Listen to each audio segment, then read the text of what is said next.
got to be on fire down there regarding it's hot. It's 85 degrees here. What is it down there? I know y'all Oh, hot. you know what? It really hasn't. It's been raining so much. Really?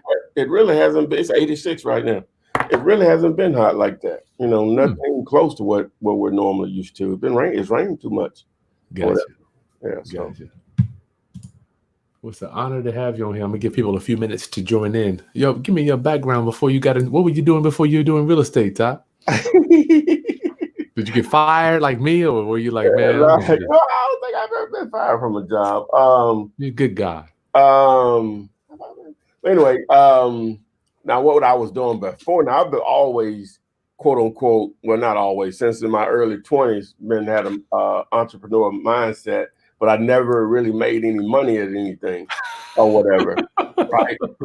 Until I was introduced to real estate. You know, I was like most people, you know, you thought you had to have a lot of money to make money with real estate or whatever. And so back in, and told this story 1,000 times, but I'll tell it one more. Yeah, let's hear it. Back in 2002, a friend of mine and his now wife were going to school to become real estate agents.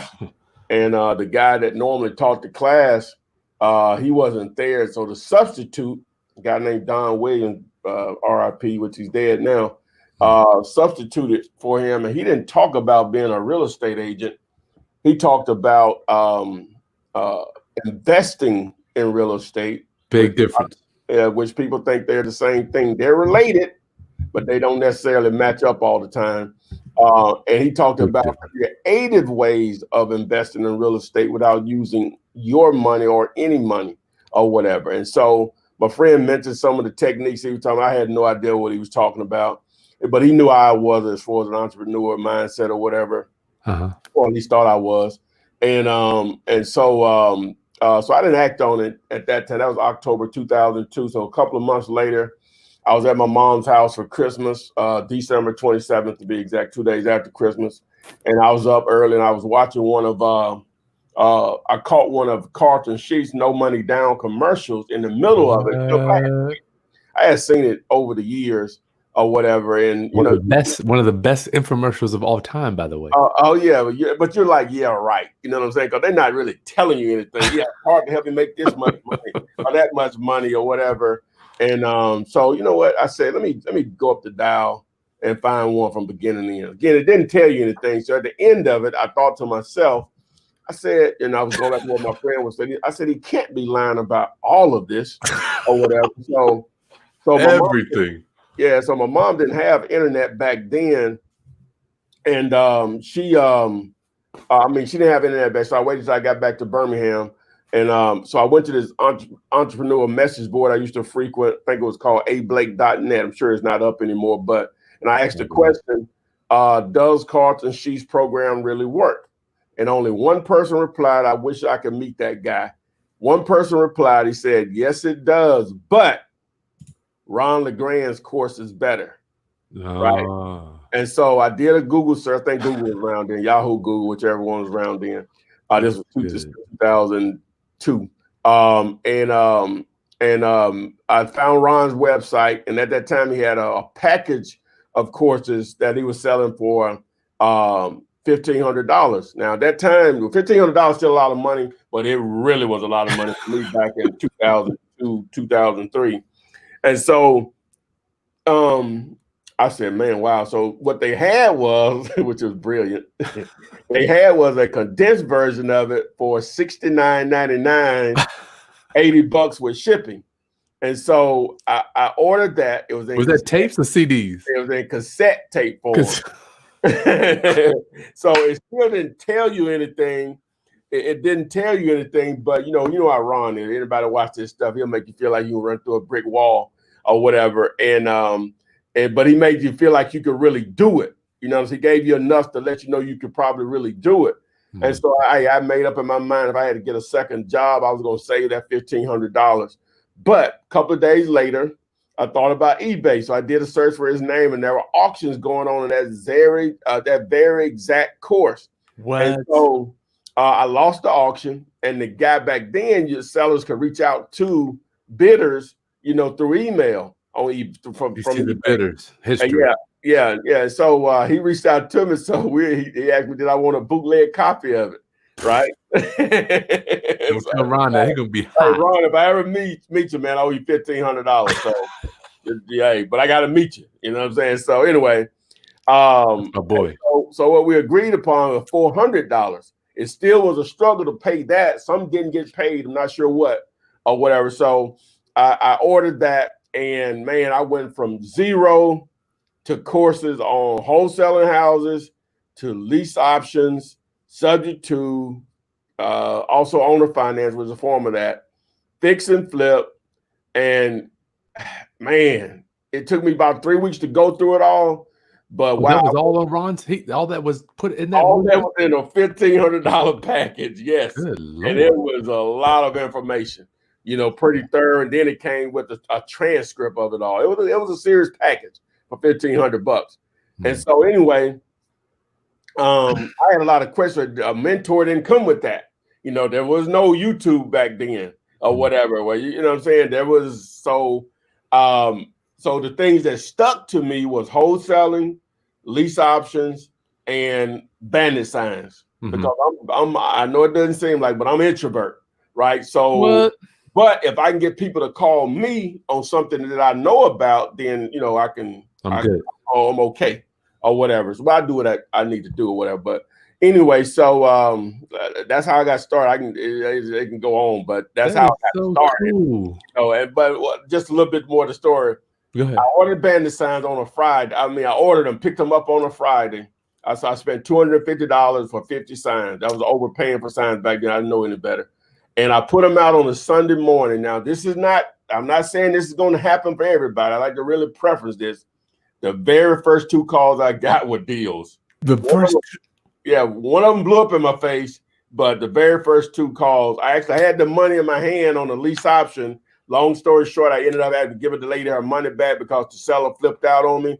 And the second deal was a wholesale deal. I made $2,500. That was March of 2003, my first deal. So $2,500 is not a lot, but for someone that had failed that, it is a lot. But don't get me wrong, but it's not a lot in ski. I got students that did $70,000 on their first deal. So, yeah. But for me, that had failed at so many businesses before, pretty much everything.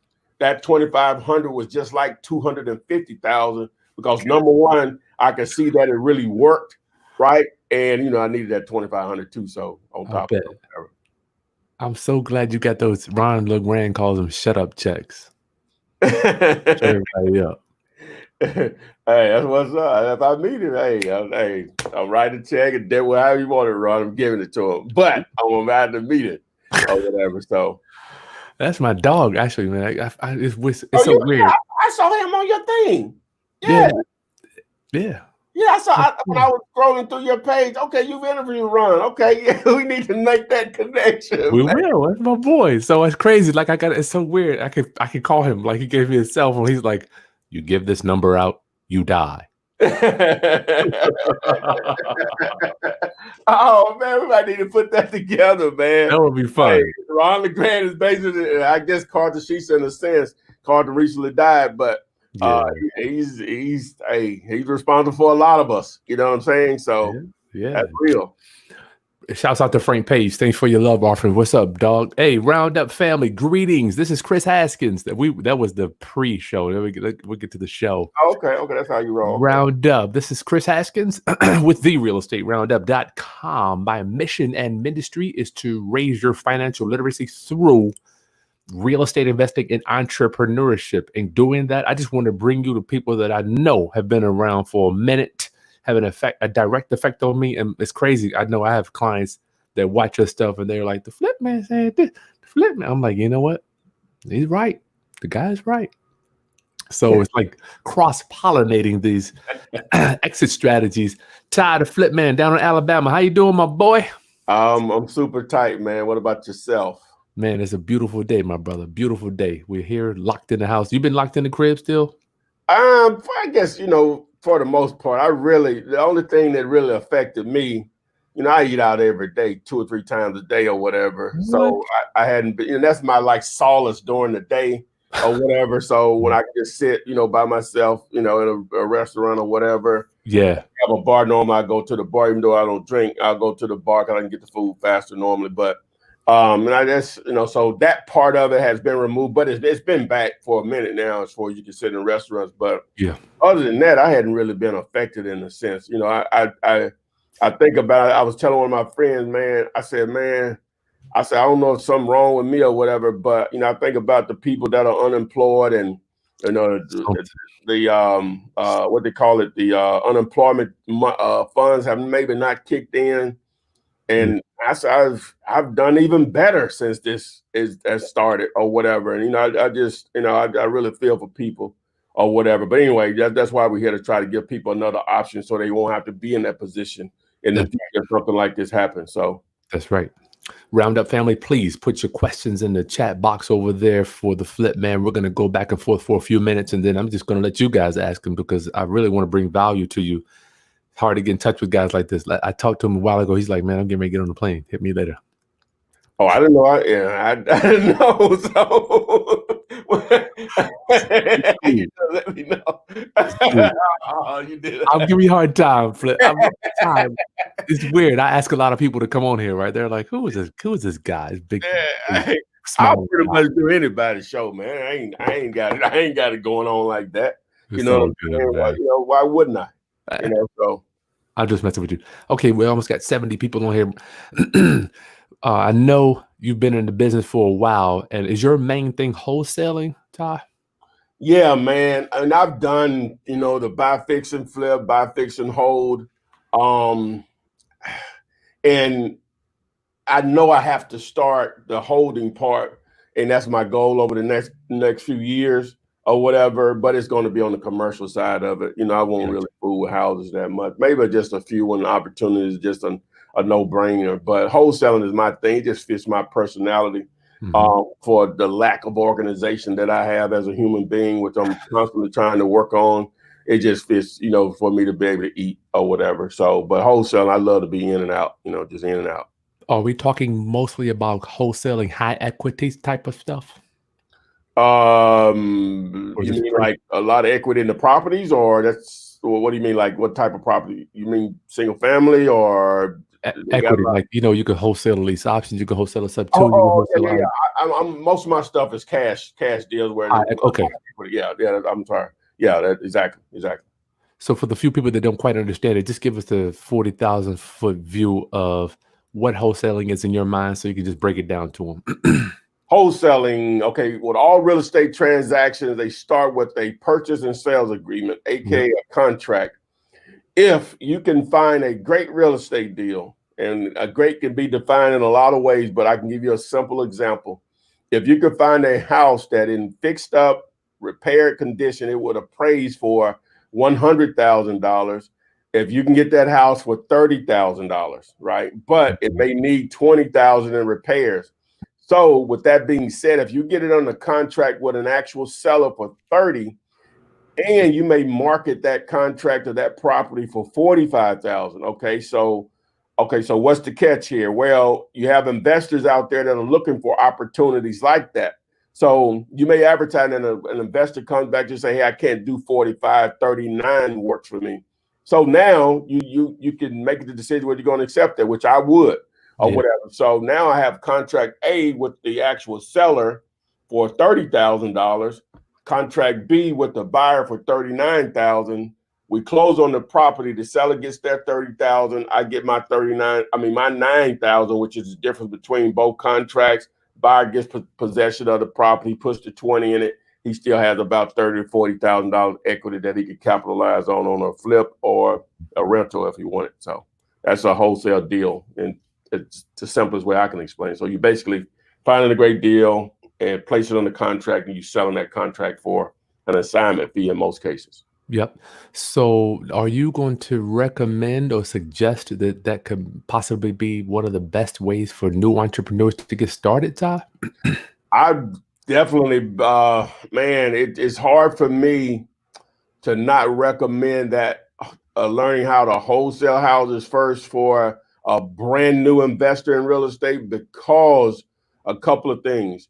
Number one is going to teach you how to find, if you're going to be successful at it, any real estate, you need to be able to, number one, find and identify what is a great deal. All right. So even if you move on to some other facet of real estate, you won't ever lose that mindset. All right. The other thing what wholesaling will provide for you, it will allow you not to use, or if you, whether you have it or not, very little of your capital. And some people do it without spending any money. And so now you don't have to tap your actual money or your credit. So wholesaling is low risk, high reward. Those are the businesses you want to be in. Low risk, high reward. There's not a lot of businesses like that, or what are opportunities like that. A lot of businesses are high risk, high reward, but it's rare you find low risk, high reward. And when I say low risk, you may have $500 invested in a deal, sometimes zero. I'm just going to be sort of conservative here. $500, and that may just be a batch of bandit sign. That may produce $15,000. Do the ROI on that. If you don't know what ROI means, return on investment. Just Google that and put a calculator in. You see what that return is. So low risk, high reward. So to answer your question, yeah, wholesaling. Do you focus? How about this? I know a lot of guys are in. I'm going to lead to this coronavirus thing. This furlough is kind of changing the way in my town, real estate's on fire. By the way, how is the market down there? Retail? Oh, it's super. It's good. Like I said, it's gotten better. Just. But I don't know if that's a false sense of where it's going to be 3 months from now, because with 20 plus million, whatever the number is now, people are still unemployed. In the famous words of Malcolm X, those chickens have to come on the roost at some point. Oh, wow. Means rents are not going to get paid. Mortgages are not going to get paid. And that's normally a trickle down effect on definitely real estate, but normally the entire economy. I'm saying that's what's going to happen. I'm just saying that something has to happen, because everybody's not going to go back to work, because a lot of these businesses just couldn't be non-operational for 2 and 3 and 4 months at a time. A lot of businesses are already, just like you, and a lot of people will live check to check. Some businesses live transaction to transaction. Same. And they may be doing that for years. You know what I'm saying? It's ironic, isn't it? Oh yeah, most definitely. You can, just because you own a business doesn't mean you mismanage the money. Sometimes you're making so much money that your mismanagement doesn't kill your business. But when something like this happens, it's over, because you don't have anything to fall back on. And that happens with people that own businesses also, just like someone that's on the job. It doesn't care. It doesn't matter if you're a doctor, lawyer, politician, teacher. I'm like, Ty, I've seen it from the top to the bottom. It's irrelevant how much you're making. It's what you got going out, if you can manage it. As if you can manage it. I remember, just a real quick story, when I went to the job that I had before, way before I got into real estate, was sort of when I first got out of college. I was working for this bank. It was called South Bank. I think Regions Bank gobbled them up a few years ago. And I was working in customer service, and I saw this guy. The first thing we used to do every morning when calls came in, it was people that were calling to make sure that a check didn't bounce and they were not overdraft. We spent the first hour talking about overdrafts. They made enough money in overdrafts in the first hours to pay all of our salaries. For the whole year. The first hour of calls. And the overdraft fees. Yeah, overdraft fees. Overdraft fees, that's what I'm trying to say. Yeah. This guy called in. I thought that was amazing back then. It's still amazing. It's not as amazing as it was, but this guy was getting a direct deposit every 2 weeks for $20,000, and he was overdraft for months. Oh my! He was getting a direct deposit now, 20 grand every 2 weeks. That's 40 a month. So that means he was making a hell of a lot more than that. This is his taxable amount that was coming in after taxes amount, 20 grand, and he was overdraft for months. Every month they would say, I got him that one day, but everybody knew in the office he would call in because, he had already overdrafted throughout, like days leading up to that. Yeah. Out of that 20 grand would be gobbled up. My point is, most people can't even phantom $40,000 a month in a year. And you're struggling and you're check to check or whatever. Now that's an extreme case. Most people don't operate like that, but yeah. But that's real, man. You could always, then you get in $100-$300 million. You're talking about some ridiculous money or whatever. It's hard to spend that or whatever, especially that's coming in on a yearly basis. But you know what I'm saying. But I see it now with the businesses filing bankruptcy. I think that it's just our culture, Ty, to Yeah. spend more than we make. Oh yeah. I had to learn it the hard way myself. But when that 2007, late 2007, 8 crash, like a lot of people, when that market crashed, you really wasn't affected, right? Like a lot of people, they still so-called well, we were in a recession. They still had the same job or whatever. Only a small percentage of people were really affected, but but a small percentage of the real estate market being affected affects a lot of other things. Oh yeah. It wasn't like it was everybody getting foreclosed on. It was only a small percentage, but that small tick up is catastrophic in as far as our economy. And so, but I was one of those people that actually was affected. The subprime lending market is what crashed the market, right? And my buyers mostly depended on that because they will buy a house today, get it refied out in the next 2 or 3 weeks, get all of their money back, right? Plus, if they bought a house for $50,000, they were all in $50,000 repairs, paying me, paying the seller, and the house was worth 100. So they would refi it out at 80%, and they would get that 50 back plus 30 on top of it, put a tenant in it, and do the same thing just constantly. And it was just easy to do. You could get a ham sandwich finance back then. So when the subprime lending market crashed, pretty much all of my buyers went away just like that.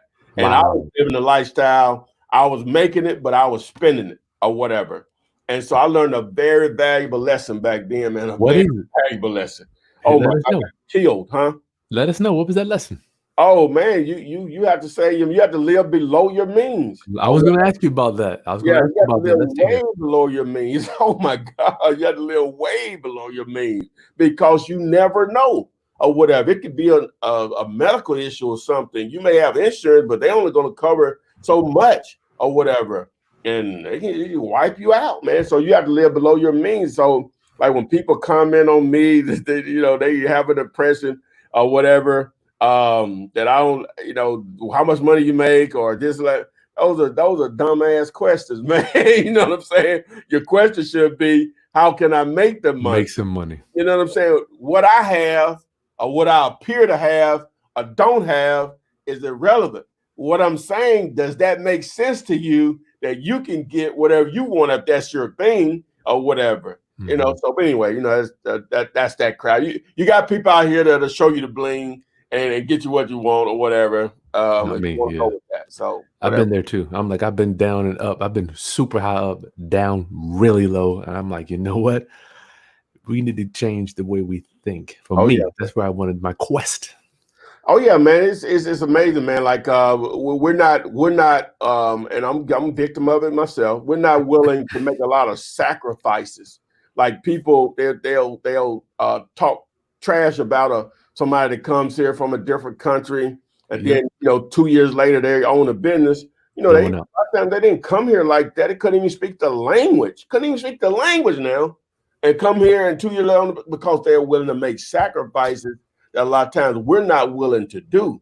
Not saying that it's perfect here, but trust me, people are trying to come here versus we're trying to go in other places. We ain't going nowhere. We ain't going nowhere. So I have very, very little patience for people that complain, man. Very little patience. Let me ask you this, man. Ty, I want to keep on because I feel like this is my audience. I can kind of share with them. I interview a lot of people, and I want to know, do you think the struggle or the mentality or philosophies of someone that came here as opposed to a culture that was brought here, do you think that there's a different, I guess, a different sensibility for that? Because I heard Patrick Bet-David say, I don't believe in this, I don't believe in that. And I'm like, his family struggled to get here, but I'm like, my people was brought here. Is there a difference? If you're talking about just us as blacks, right? That's the only people that was brought here, bro. All right, so see the thing is, obviously we were brought here. Now it's gonna get there. I know I'm gonna share stuff like this, but my opinion on it, right? Let's do it. I want to hear it. All right, we know what the obstacles are. We know that, right? We know they exist. And the traps. Can we agree to that? Yeah. Okay. All right. So if you already know that, right, but you still know opportunities exist, but you may have to take a different road, and it may not be fair, and then I can do about that. All right. So I'm going, for me now, if I know the road, okay, this is the best way I can explain it. All right, you're in Virginia Beach, right? Mm-hmm. All right, I'm sure there's more than one route from Virginia Beach, from Birmingham to Virginia Beach, right? Mm-hmm. But the routes exist. I've driven it. One guy's route, well, we know what one guy is. Their route may be just a straight line. They get there in, we'll say, 6 hours. Mm-hmm. Or it may take me 9. Okay. All right. But some of that stuff I can't control. I just need to know that the route exists. Right. And what I'll do, I'm going to try to stay invisible. And next thing you know, I'm there too, or whatever. Gotcha. I'm close enough where it's going to satisfy and wet my beak or whatever. So, gotcha. so I hope I'm not talking in circles here. Yes, our situation is different than anybody on the planet or whatever. Gotcha. But, you know, it's too many examples of us being able to get out here and do things to let you know that it is possible. If one person can do it, everybody's situation ain't the same. That means it's possible. All I need to know if it's possible. That's all I need to know is it's possible. I'll figure out the hurdles I need to jump and what face I need to put on it to make sure that I get what I want out of it. Because my face doesn't have to be out there to get a check. You know what I'm saying? I don't, you know, I'll share in a minute to put somebody else in front, you know, to make sure something happens that I want to happen. That's the way I look at it or whatever. So you're saying it's hard to get the camera through the eye of a needle, and you're okay with hard? I ain't okay with it. I'm just saying if that's the option, I'm not going to allow I'm not going to do it because it is hard or whatever. That's what I'm saying. You got to do. You're okay. You can't. I guess what I'm saying is, you can't deal with impossible, but you can deal with hard. I can deal with hard. Yeah, I can deal with hard. Gotcha. Well, Right, Jim Rohn was like, the saying goes. Jim Rohn's like, the saying says it's hard for a camera to go through the eye. It didn't say it was impossible. Yeah, I can't. You know, hey, we came here, couldn't speak the language or whatever. You know what I'm saying? So there you go. And hey, we migrated, and obviously we fit into the culture. Don't ever think we not or whatever. We are the culture. We have our own lane, but you know, we made the impossible happen over and over again as a people, over and over again. Just think about it now. A lot of people have different stories. A lot of ethnic groups races have different stories, but nobody has the story of that. One day you could be just get deep property. Here. You could be property. Okay. You and I are brothers. 3/5. Yeah, you and I are brothers, right? Mm-hmm. Okay. And one day somebody shows up, say, "Hey, I'm down two slaves. I need one." And you get told off. I never see you again. Wow, man. Now that happens over and over again. Man, that does something to a people, man. Yeah. You know, when you can't track, you can only go back a certain point as far as your heritage. Man, that does something to a people. Again, so we know what it is, right? We know what it is. So we are an individual. You know what the obstacles are. Don't let them stop you. You've identified what the obstacles are, but I'm still going to go where I need to go or whatever. So that's just my 2 cents on it. That's where I look at it or whatever. Well, you deep in the heart of the South, but I'm just like, when I found out where you were from, I'm like, this dude from the ham. Hell yeah. It ain't no joke down there, bro. I love the ham, man. I've been there. I used to fly. I fly in there when I see my people. Okay. Yeah, I met a couple for lunch today that I'm doing some stuff with off of TikTok, and they moved here from Memphis, which is still the South or whatever. And my man told me when we were parting ways, they said 1 week in Birmingham was he liked 1 week in Birmingham versus 12 years in Memphis. Not putting M Town down. Anybody out there? I'm just telling you what he said. I was like, wow, because I like Memphis or whatever. You know what I'm saying? So he said 1 week in Birmingham was better than 12 years in Memphis. I was like, wow. He's good. Wow. Round up family. I'm with the Flip Man Ty. Get your questions in. I'm gonna ask a few more detailed moving parts questions, but I would rather hear exactly what you guys want to hear from the Flip Man. The dude's been around forever. It's crazy because I used to watch his stuff back when I was coming up through the ranks. It's an honor to have you, my friend. Thank you. No problem, man. Give me a 40,000 foot view of your business 4 or 5 months ago as compared to what it is now regarding the moving parts of it and get marketing, acquiring deals, how you're looking at them. What are you doing differently, Ty?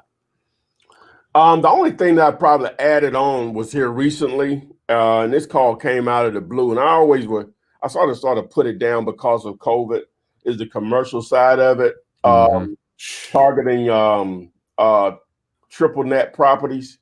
If you don't know what that is any Dollar General, not any, but most probably all Dollar Generals, Walgreens, a lot of time Burger King. I'm just trying to give you a different industries. Those are triple net leased properties. And what it means in most cases is that Walgreens doesn't own the property that they have the property. They don't own that property or the building. Dollar General doesn't own that property or the building. Burger King doesn't own that property or the building. So you talk about people when they think about rental income, they think about houses, which obviously money can be made with it. But think about this with the triple net lease. And what triple net means is not only are you you have Walgreens. Not only are you collecting a lease payment from them, maybe $20,000 a month, right? You're collecting they're paying the taxes, they're paying the insurance, and they're handling the maintenance on the property. The three main ends. That's why they call it triple net. So when you see that N, it means triple net. All right. So income, taxes, insurance, maintenance. So the benefit to the owner is that they call it mailbox money. He doesn't have to do anything. He doesn't have to worry about going through the middle of the night, unclogging a toilet or putting a tenant out or any of that. He has a accredited tenant, Walgreens, that's going to pay. And guess what? Let me tell you how even better that it is. Now, sometimes they close, as we know. But say Walgreens just, this location, they don't owe it. It's a 15-year lease with 5-year renewals, and they normally bump the rent 10%, which increases the value of your property because of the income that it's producing. I know I'm getting a little complicated here, but anyway, the great thing about it, they're going to sign a 15-year lease. Wow. Right? So they just say after 8 years, Walgreens say, hey, this location is not meeting our sales. Guess what? Buyout. They still going to pay those 7 years. Oh my goodness. The lease or whatever they call it, going dark.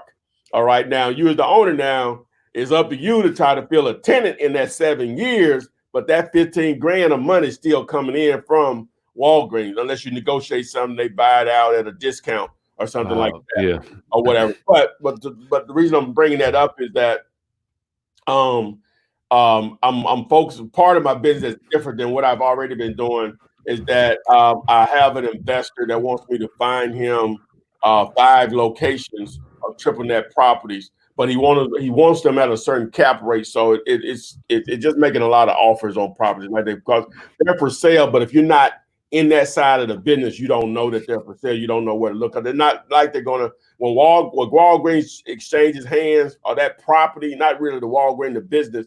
But when that property exchanges hands, you don't know it unless you're in the business. You don't know where to go look for it.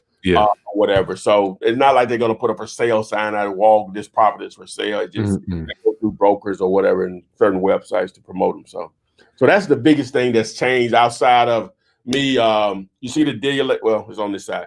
Dealator.com, people sending deals or whatever. Where I split 50-50 with them. Taking a page out of Keegley's book with Jamil Demji. What book is that? I'm taking notes. And so, what book? You said a book? What book? I'm taking notes. What book are you talking about? No. I said taking a page out of. I know my man is. You haven't heard of Keegley before? Keegley, Keygle, Jamil Demji. He'll be happy to do an interview for it. They do 1,000 deals plus a year. Wholesale. Good Lord. Wholesale. They have the machine. They're the biggest wholesalers by far than anyone else in the country. Wow. Okay. And so anyway, he and I become really good friends.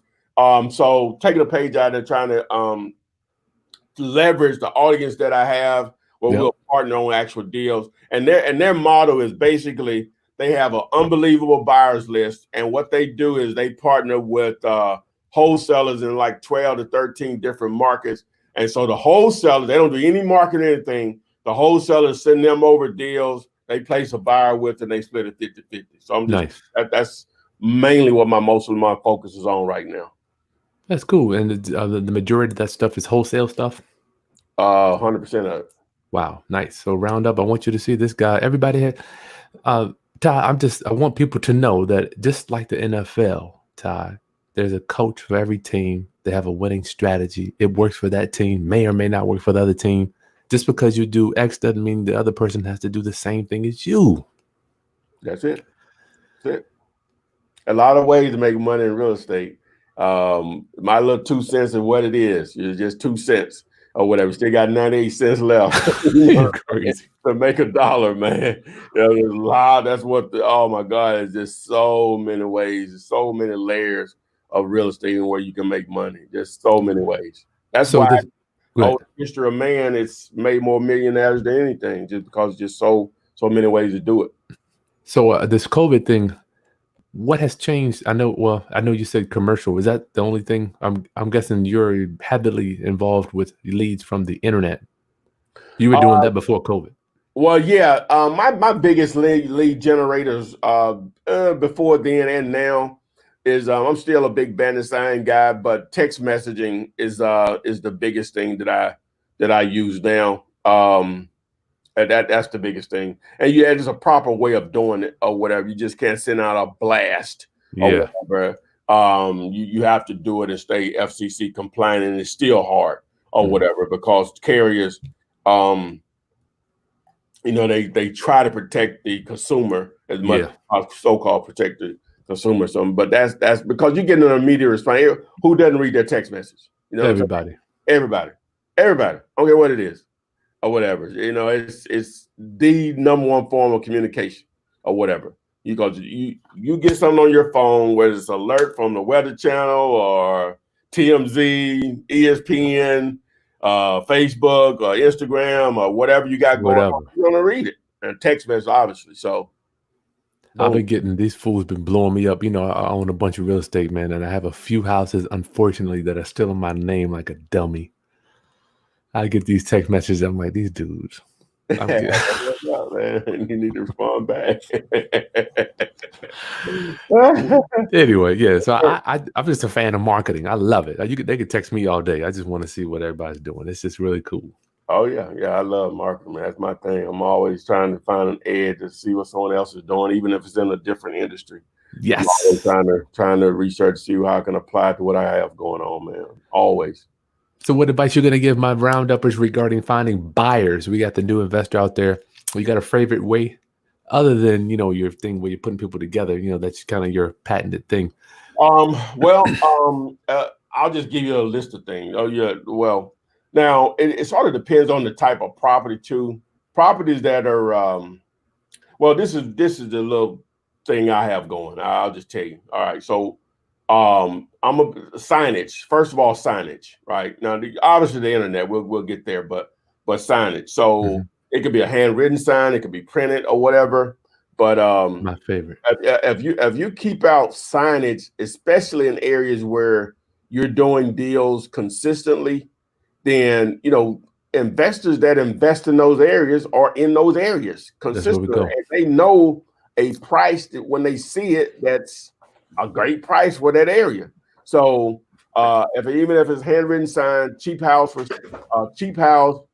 18,000 cash, your phone number, boom. Now you're going to get some people calling, hey, do y'all rent houses?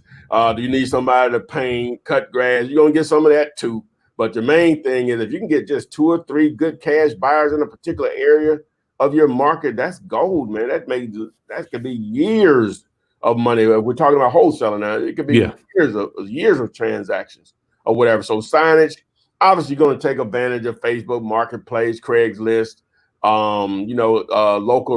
local and national. It doesn't matter. Local and national Facebook groups, LinkedIn groups.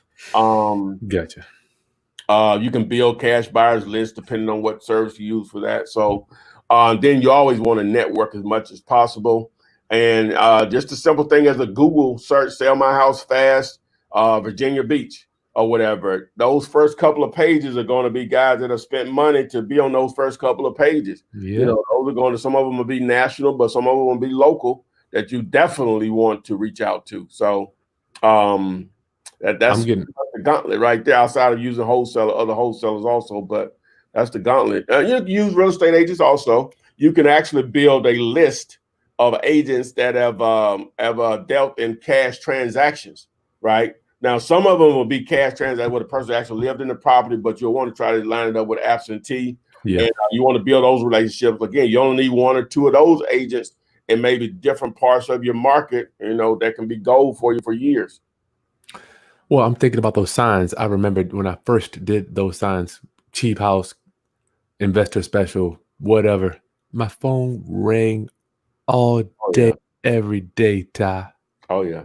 Handwritten. I mean, those things are gold. And I would just set them at the Lowe's of the Home Depot because, if they don't go to the house, they're going to go there. They're going to be in the...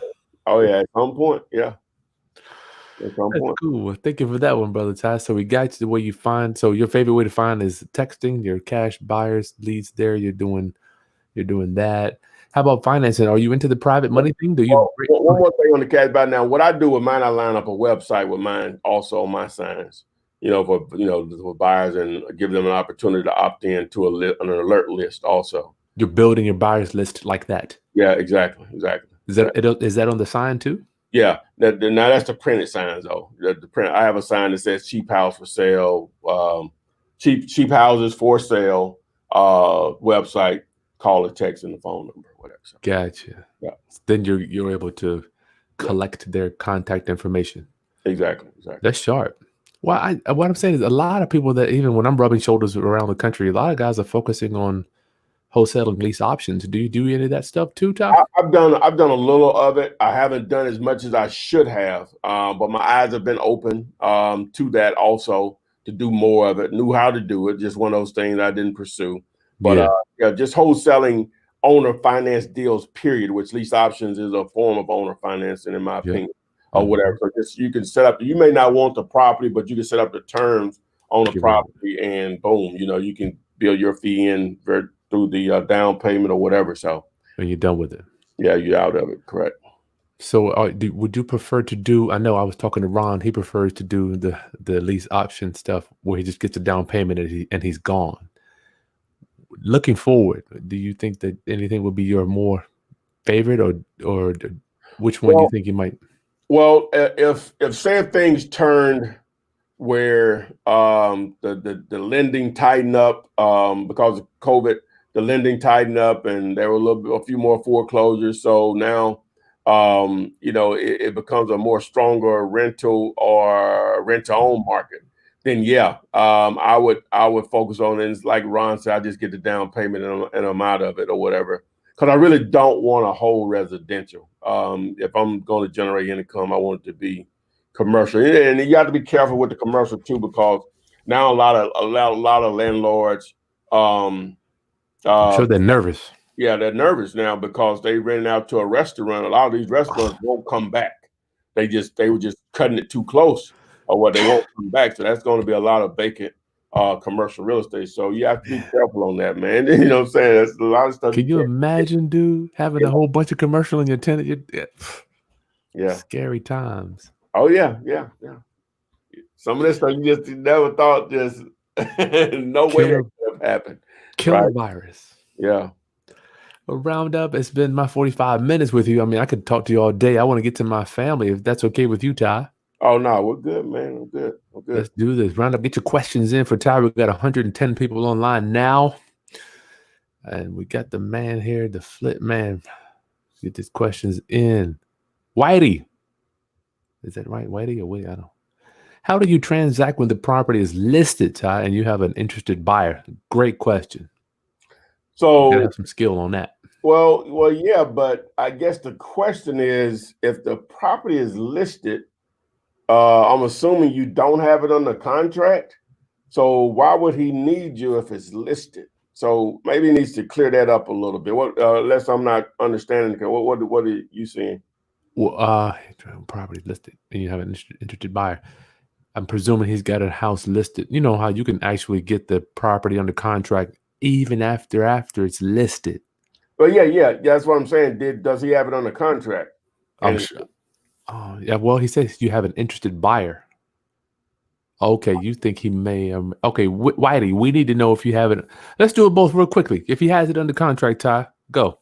well, if he has it under contract, he has an interested buyer, then most buyers going to at least Google the address. You know what I'm saying? So that's gonna be the first thing that comes up, probably on Zillow or Realtor.com, one of those sites or whatever. So you just, hey, you transparent with them. Hey, I have it under contract. I know you see it's listed. Hey, if he's interested, obviously the price that you promoted it at, he's good with that, assuming that it's probably less than the amount that was showing online or whatever. Because normally if it's listed, it's still online. Now, if it's a situation where it's just listed and you don't have it on a contract, then I don't see why he needs you.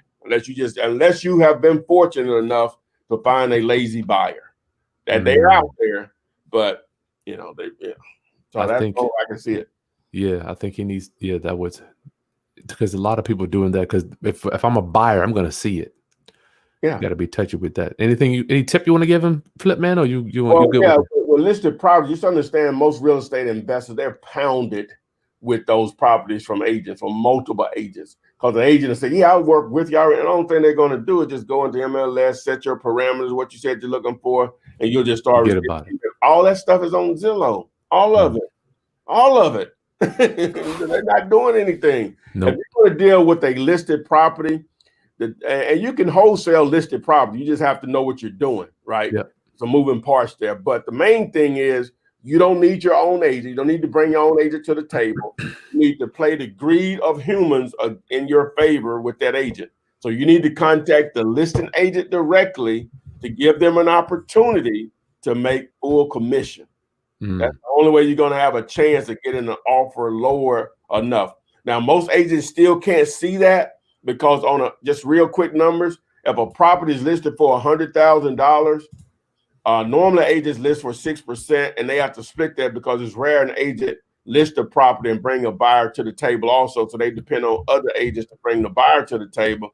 So they have to split that 6, so now it's 3. So that turns into a $3,000 commission. All right.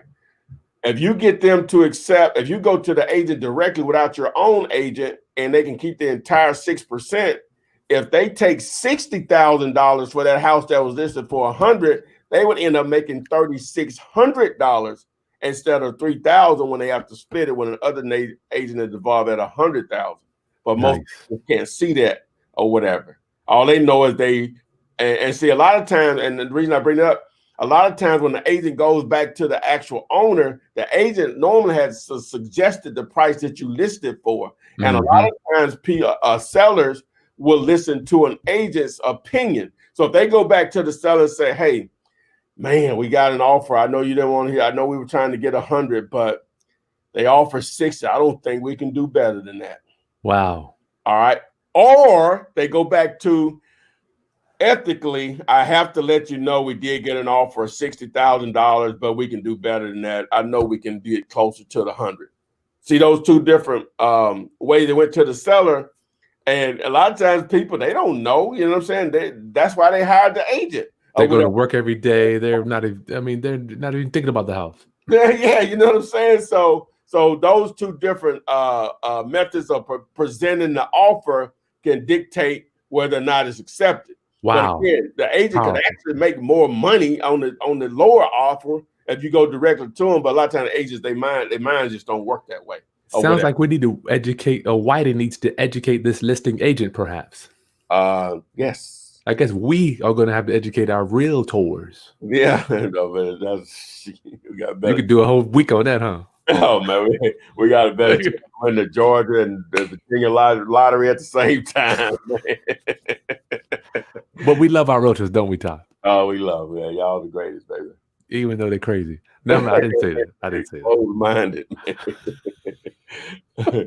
Not all, most. Whitey. All right, Kwame, Flip Man, do you get involved with probates as well in the wholesaling? I really dropped the ball on that. Some guys that I actually promote their servers that are really good at it. It's called All the Leads, and you can access. They just look up Let's look up probate and flip, man. You can see that video with Chad and his group.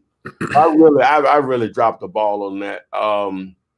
Most of it, I don't have the patience for. Just me and just I got the let me back. I have the patience. I don't have the organization set up and the follow up needed with the probates, because there's a lot of follow up with that versus normal stuff. But they have an entire system. They help you with that or whatever. But you can look at that video. He's an expert on. They thrive on probates or whatever. Nice. What up, my man Nick? What's up, bro? Round up, get your questions in here for Ty. We got 100 people on here looking at you, Ty. You the man. Thank you for coming on, brother. No problem, man. What's up? Hey, Daddy. She wants to know, can you give an example of a time that a lease option will be more beneficial than just wholesaling the property? Well, you'll actually get more opportunities in most cases than to do lease options than you will wholesale deals. Yeah. But you have to understand that one of the reasons why you have to talk to a lot of people when you're trying to find great deals, especially for wholesaling, is because most won't, but enough will. Meaning most people will want more than what makes sense for you as a wholesale deal. But in a lot of cases, they may do some form of lease option, lease purchase or whatever, or some form of owner financing, because the pricing doesn't work. Maybe they owe too much, or they have a set number in their mind. They'll take payments or whatever because they just want that amount. It's not more so that I want it all right now. It's I'm set on this $50,000. $50,000. I'm not going to go below it, but they may accept 100 payments, $500 a payment. You know what I'm saying? So, you'll actually get more opportunities through the non-sports beneficial. That's just going to depend on what your end game is and what you're trying to create. If you're looking for cash flow or whatever, or down payments again, but even you can set up the terms on it, as we were speaking before, set up the terms on it and just wholesale the terms out or whatever. So I just think what you're doing is just the most simplistic, fastest way to do it. You do have to have a little more savvy to set up these wholesale lease options, Ty, would you say? Yeah. Oh yeah, most definitely. You have to understand that you need to be very clear, very, very clear on every facet of how what the terms are, how you're going to make your money, and who's going to be involved or whatever. Sometimes you don't know who the end game person is, but you have to make sure you're very transparent on all of that with it, and still that may not be enough or whatever. Yeah, how these sellers can get. Good question, Danny. Kim, hey, have you wholesaled virtually, Flip Man? If so, how did you handle the contract to secure the deal as a wholesaler? Yeah, not as much as I'd want to. That's what this deal later stuff I was talking about earlier about, but trying to do that and make that the majority of my business. But the contract's still going to be the same or whatever. As far as you and the seller, it's still going to be the same contract that I've been giving away since 2008, if you want to use that particular contract. But so the contract situation is still going to be the same. It doesn't matter that they're virtual or local. So this COVID. If I understand the question. Yeah, I think she's. I don't know if they're referring to. Do you have a representative meeting the seller, or are you doing DocuSign, or presuming the COVID thing? Technology, baby. Whether they local or virtual, technology, DocuSign. Now I know everybody's not tech savvy. Yeah. But if you have 10 contracts to send out in a month, 8 of them will be okay with DocuSign, from my experience. And the others, you can always, the U.S. mail still works. But I know I'm not going to send it to the U.S. mail. I'll send that either FedEx or UPS. And then, fax machines still exist. So you can find out somewhere locally where they can pick up a fax and they can turn around, sign it, and send it right back to you or whatever. So, getting the contract to someone is the least of your worries. Yeah. Sure, we'll have it carried over there. I'll pay a notary. I'll even send it to the notary that show up at your door. Some people don't want to do, they don't want to do DocuSign. I mean, it's just no, they don't. That's a good point here. Realtors, the main question, ultimate bargains, and Flip was saying that the main question that you have to answer with realtors is how they get paid. That's it. You paying the greed of the agent. You know what I'm saying? Hey, they'll tell you, no, I'm worried about my client, and their concerns and however I get paid. No, your bills matter first. And that's okay. Just say it. Your bills matter first. So the more you sell a property for, you're commission based, right? The more money they make. That's okay. But it's okay for us to try to do what we do. Or That's whatever, right. get the That's best right. we can get. Or whatever. I'm just giving the mindset that's going to probably give you the best chance if you're dealing with a real estate agent. You can't bring another agent to the table. Good You need point. to give them an opportunity to make 100% commission. Good point, bro. Good point. Williams says, thank you for coming on. You guys have power beyond what's normal. Thank you. Use it to benefit all lives. Yes. Let's see. Oh, here isn't the way. How long you been using StreamYard? I use StreamYard. Yeah, I got to tell you, as soon as Google, what was it called?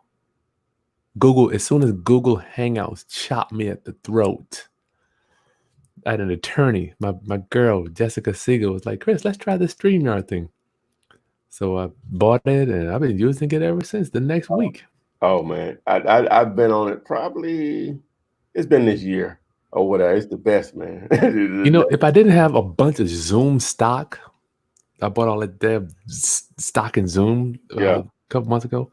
I don't know why these guys don't go IPO. I would have all my money in StreamYard. These boys got it figured out, man. They did IPO, right? Hey, yeah, these young cats too. You know what I'm saying? It works seamlessly. I was researching them yesterday. They're in San Fran, man. It's 10 of them. Oh, really? Okay. Pretty dude, with the hair he does, the commercials and all that. Yeah. Is there a way to go? Oh, he's asking Ultimate Bargains. Yeah, Ultimate Bargains is a beast, man. Danny, can you give me an example of one a lease auction? Oh, we did that one already. Whitey wants to know, how does he or she get a copy of your contract, Ty?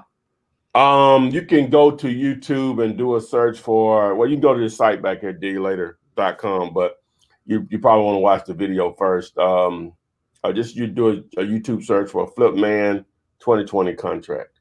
Flipman 2020 contract. We should have discussed that before you came on. That's cool. Greens, both mentors say, wow, that's nice. It's an honor to serve. Oh, yeah. It's an honor to serve. Tony, what up? Oh, yeah, she's got Tony has a RV park. $250,000 rehab will create 1.5. What would I pay for that on the deal? Oh, what would you pay for it? I guess this is going to be for Ty, because here's the thing. Ty, you're looking at commercial stuff. Okay. She's got a park, man. Matter of fact, I guess we can hook y'all up. Go ahead. RV park, I'm reading it. Okay, 250,000 rehab. Didn't see the price though. We don't see a price.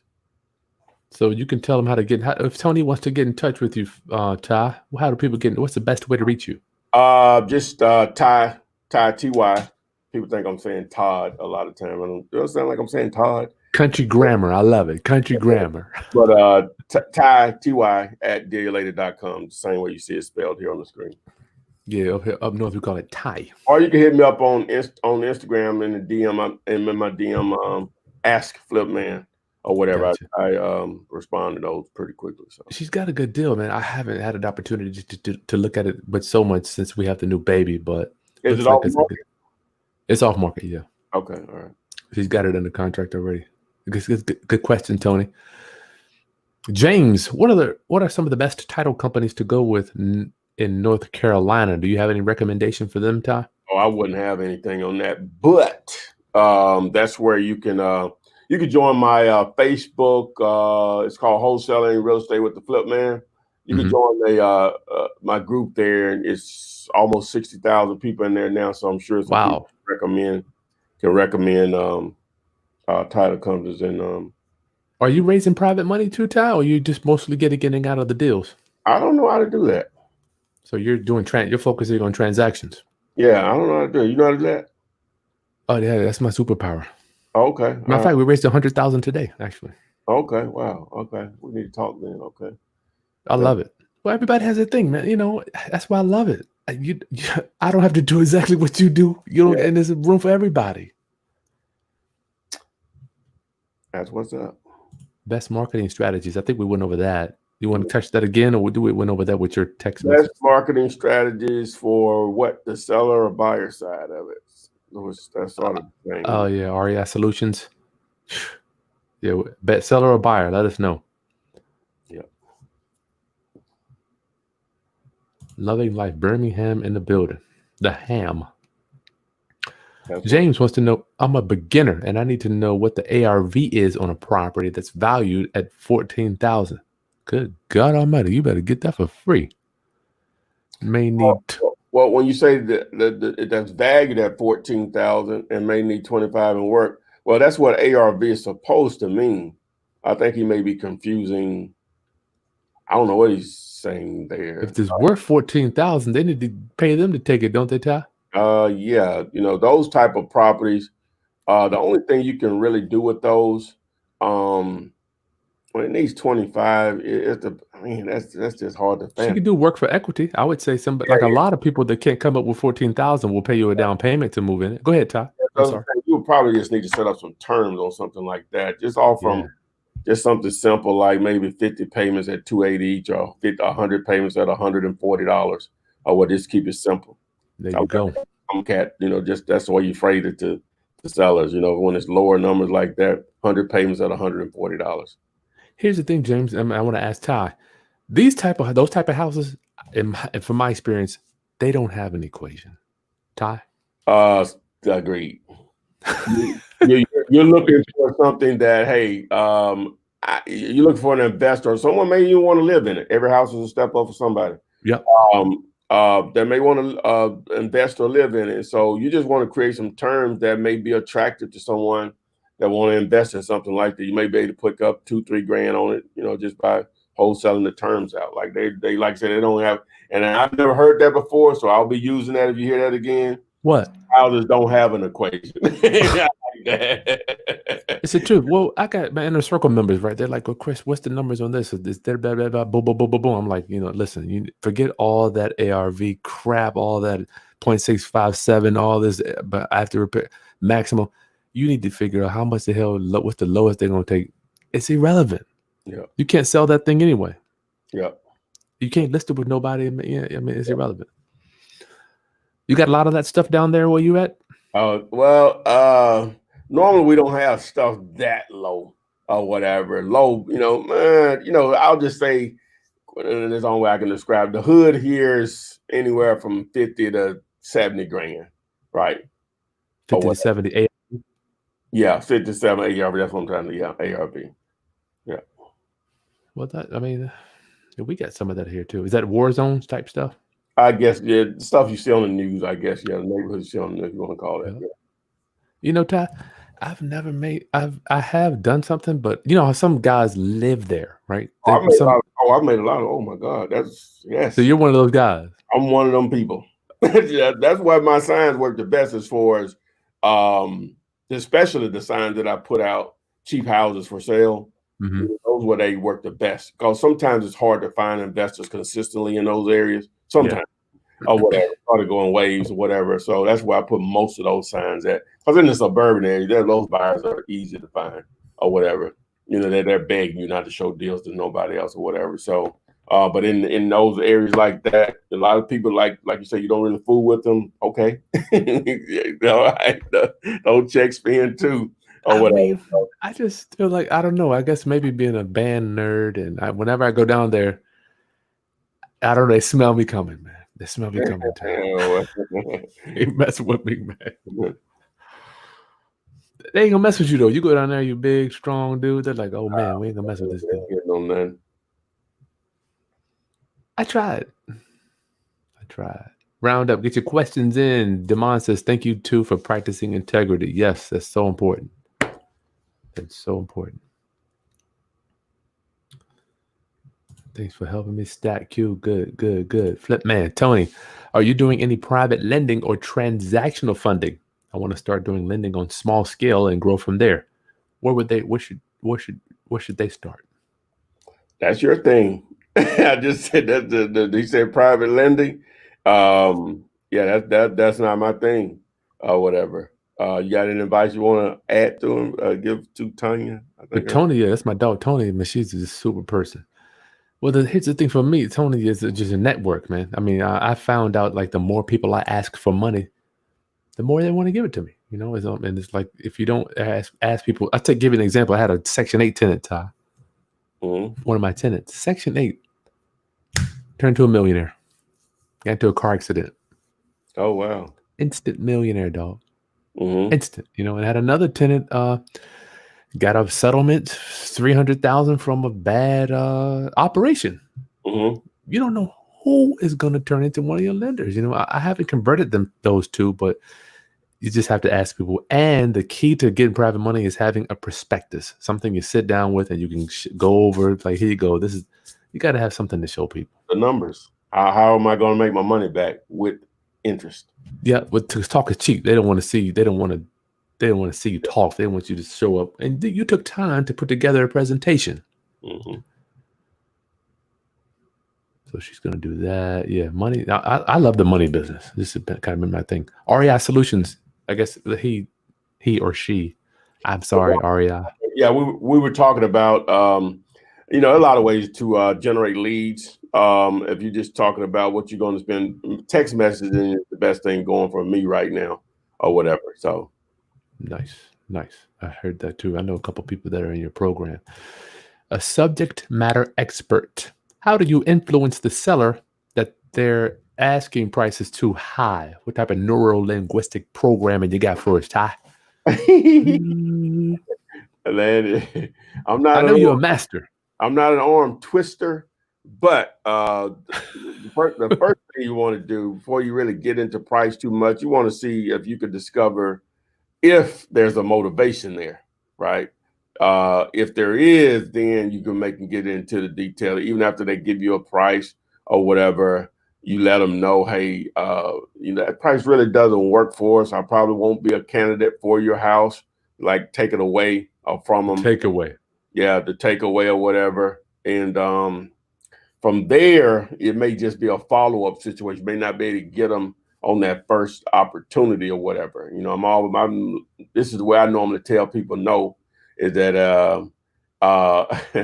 let me know if anything changes. If anything changes, give me a call back. That's my way of saying no or whatever. So but you need to just make sure you build some good rapport, because just because they don't want to sell at a price that works for you today, because you gave some time, you listen to them. A lot of times they don't call the next guy back, they call you back. But as far as trying to just talk them down, I don't know if I'm really that good at that part of it or whatever. But some people are good at that kind of stuff. They'll get in there and nitpick the property or whatever, with what repairs are needed. And I've seen it done. Just Not your thing. My lane as far as the way I go about it. You know, I know how important the follow up is, and I try to make sure I do a good job of that more than Gotcha. Gotcha. Well, everybody has their superpower when negotiating with sellers, and not everybody's going to talk people into different doing. Rapport is mine. Just building rapport or whatever. So yeah, very, very easy to talk to guy. Subject matter expert is using your signs. What's up, Tony? Thank you so much. Shouts out to Tony. What up? Thanks for your love offering. Thank you so much. I would love to see you in action. Rich Terre. What up, Rich? Well, this collaboration was overdue. Oh, glad to see you. JC, Flipman, what do you expect to see Corona foreclosures to hit the market starting in spring 2021? That sounds about right. Yeah, just to think it out. It's got to happen. Furlough. Yeah, because I think they'll have some type of moratorium. Try to give people a little more time. But at some point, those chickens got to come home to roost or whatever. Because a lot of people were probably already pending foreclosure in a good economy. Yeah, in a good economy, people already foreclosure already, right? And so they just halted all that pretty much with all lenders or whatever. So you already had that layer coming. So now you're gonna have that next wave, because some people just cutting it too tight, man. Just literally check to check or whatever. And it could be like that for years. And so miss 1-2 checks, it's over with. It's over with. I'm getting a lot of my sellers calling Todd, their loan has been put in forbearance. Are you getting a lot of that too? I don't target foreclosures a lot, so I don't get those. I don't either. Yeah, This I regular. haven't been getting those types of leads or anything Gotcha. at all. Just to think about just going through over the last 3 or 4 months, I hadn't really gotten any people talking that, hey, I'm behind in payments or whatever. At least they had let me know in the questions that I normally ask, which is one of them. Yeah. Haven't been aware of that, so that's it, which is interesting just to think about that. So that is interesting. That's interesting. You must have some good targeted people. Targeted Miss Mendoza, 2 of my favorites. Oh, thank you. That's an honor. oh yeah. I'm with one of my favorites. Kim, for a virtual deal, which state did you file the contract in? What I mean is, how did you keep the seller from going behind your back to cut you out of the deal? Oh, she's talking about filing the memorandum of contract. Do you ever do that? You know what's weird? Ty, I've been working on this deal since February, right? 3 heirs, 2 sisters and a brother. The ex-husband brought me the deal. We go to church together. I said, you know what? I go to church with this dude. I don't need to get the memorandum signed. 2 days ago, the brother, I'm supposed to be closing this week. The brother, I've never talked to the brother, right? He goes, yeah, thank you for your services. We don't need you anymore. I'm like, you know what? I didn't get my memorandum signed. Usually, Ty, 100% without exception, I get my memorandum signed on every contract. Oh, really? And that's not to say I record it. Go ahead. Oh, okay. You don't always record them. Oh, okay. I mean, I don't necessarily think that I don't have to, but dude, I have the notary go if they don't want to show, go to the bank. I just have the notary. I don't know what it is for me, man. People just back out of. I've had more people try to back out of deals on me. I haven't had a lot of that. That's because they're scared of you. See, I'm the band nerd. They don't. I've oh man, he's calling me back. The one time that was a buyer just called me. The one time that I recorded a memorandum, it was a waste. That's the only time I've ever done it. Because you did the deal. No, we couldn't get a clear title anyway. You know what I'm saying? Oh, we didn't do the deal. Okay. So no, I haven't. But that's smart. What Kris is saying is definitely the proper way of doing it. There's no question about that. And a lot of times you just have to go by your experiences too. So. Well, back when I started, there was no memorandum. I literally had to create it. I'm like, how the hell? I'm tired of these people stop backing out of my deals. That was years. Oh my God, it was early in the game for me. That was just something I found on the internet and downloaded when they recorded it. Nice. That's cool. How are you looking on time, Ty? I don't want to hold you up. I got what's the name here at about 15 minutes. So me too. I got a 5:30. So yeah, we'll get a few more and I'll let you go. Is that cool? That's cool. James, I have a guy with a property that's valued at $41,000, and he won't $30,000. Okay, yeah, that's kind of tight there. Yes, that's something you definitely want to try to offer some owner financing. 100 payments, $300 a payment. You tell them, hey, I'll pay exactly what you're asking for if you give me the terms that I want. I like that. I heard one of your videos when you said that. Marquise, I'm authorized to speak with the mortgage company. Good. Seller said he's waiting for some docs from the company. Okay. Should I call and ask them, did they send, or ask the seller to call and check? Yeah, follow up. I would call. Yeah, I would do it. As long as you have that authorization, call, bro. Call. Yeah, don't be scared to call. They can't do nothing to you. Yeah. Jasmine, can you wholesale a house under construction or tap into its equity? Ty. You can wholesale anything if you obviously you can catch a contractor or a developer with his pants down, just maybe over budget. He just wants out. That's possible. I'm not saying it's that likely, but it's definitely possible, especially if the equity is there. Yep. Whatever. So most definitely. Yep, you can wholesale anything.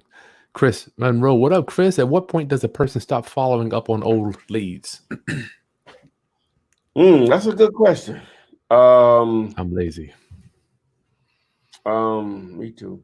I'm just gonna tell you what the proper thing is probably to do if you got the right CRM system set up, or which to do that with.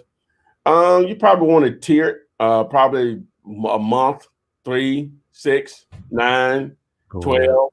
Yeah. Just let it keep ripping or whatever until they just tell you no. Don't contact me anymore. When I say no, don't contact me anymore. Mm-hmm.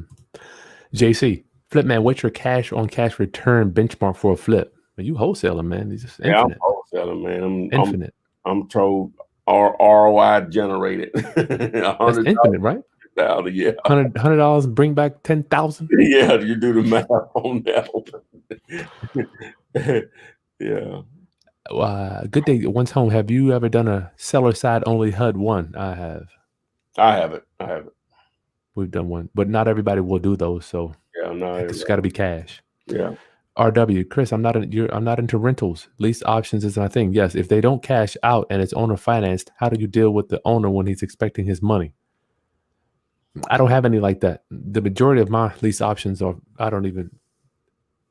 we have private money on them, and I don't even have payments on them. So that's going to be something you're going to have to go back to the seller and tell them that you need more time. It's the only thing that's going to be able to do. Ty, for the 110 people that are here, we're done. No more questions. Final thoughts on people that are getting into wholesaling, Ty.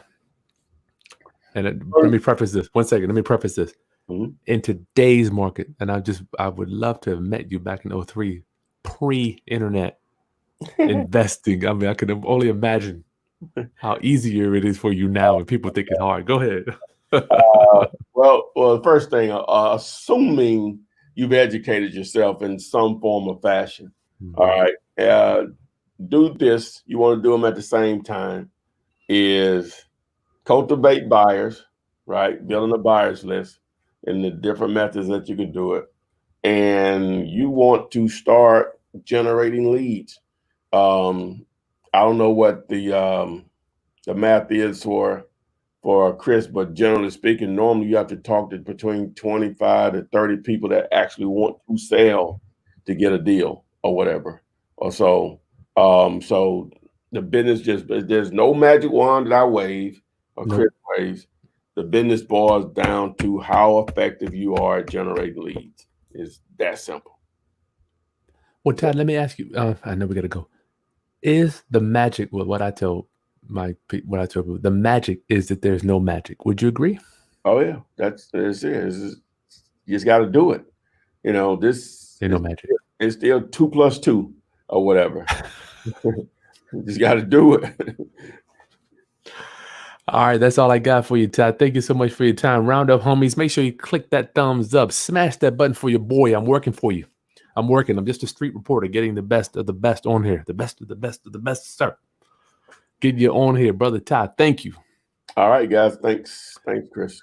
Round up. Make sure you hit the button, subscribe, like the content, share with any other investors that are getting into the wholesaling business, because this man here is a veteran and everything he shared today is going to be life-changing for you.